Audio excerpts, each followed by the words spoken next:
Bonjour, Lisa et moi, Thomas, allons vous présenter l'expérience sur le paradoxe du miroir.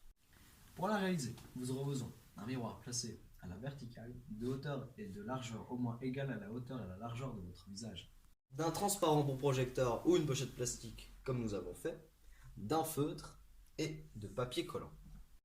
Fixez d'abord la pochette plastique au miroir.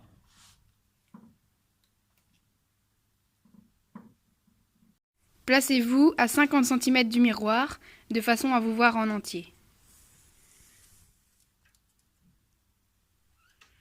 Dessinez les traits marquants de votre visage ainsi que le contour.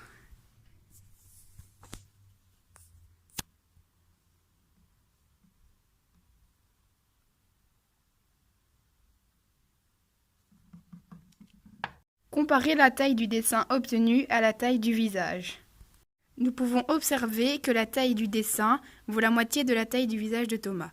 Le visage de Thomas fait plus ou moins 24 cm et le dessin ici dessiné fait plus ou moins 12 cm.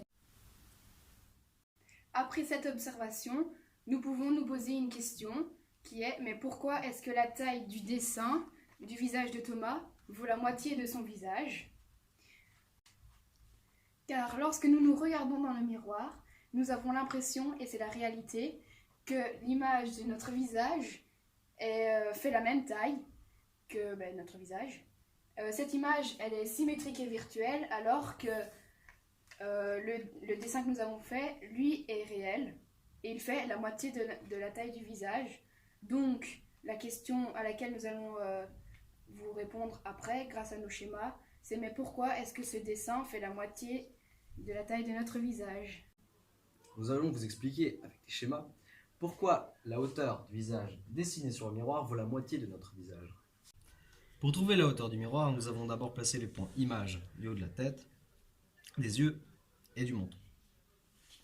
Ensuite, nous traçons les rayons réfléchis qui nous arrivent de ces images aux yeux. Nous pouvons voir des triangles semblables tracés ici en mauve et en rose. Grâce à ces triangles semblables, nous pouvons écrire une égalité. Pour écrire cette égalité, nous avons pris une distance au miroir de 50 cm comme dans l'expérience, et la taille du visage de Thomas est de 24 cm. Donc l'image de son visage, elle aussi, vaut 24 cm. On peut dire que son visage fait 24 cm grâce aux lois de la réflexion. La hauteur du grand triangle vaut 1 mètre. Donc l'égalité, on va écrire la hauteur du petit triangle qui vaut 50 cm sur la hauteur du grand triangle qui vaut 100 cm ou 1 mètre. Et alors, on va mettre la hauteur de notre dessin, x, sur la taille du visage de Thomas qui vaut 24 cm.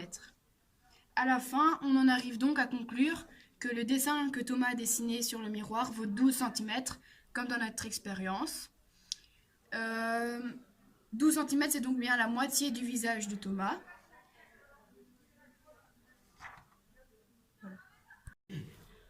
Pour vérifier que la hauteur du dessin vaut la moitié de mon visage et que la distance au miroir ne change rien, nous avons refait le schéma, mais cette fois-ci avec une distance au miroir quelconque. La distance au miroir quelconque ici est appelée y sur notre schéma. Donc, on a toujours nos triangles semblables en mauve et en rose. On va toujours pouvoir faire une égalité grâce aux triangles semblables. Et ici, au lieu de mettre 50 cm, on va mettre la distance quelconque y, qui vaut la hauteur du petit triangle sur la hauteur du grand triangle qui vaut 2y. Et on va remettre la taille du dessin de Thomas sur le miroir sur la taille du visage de Thomas image qui fait toujours 24 cm. On résout l'équation et à la fin on en arrive encore à ce que la hauteur du visage dessiné de Thomas sur le miroir vaut 12 cm. Donc c'est toujours la moitié du visage de Thomas. On peut donc conclure que l'image que nous dessinons sur notre miroir, l'image que nous observons et que nous pouvons dessiner sur le miroir, vaut toujours la moitié de la taille de votre visage réel, quelle que soit la distance à laquelle vous vous trouvez. Alors voilà, l'expérience sur le paradoxe du miroir est finie. On espère qu'on vous a appris quelque chose. À bientôt!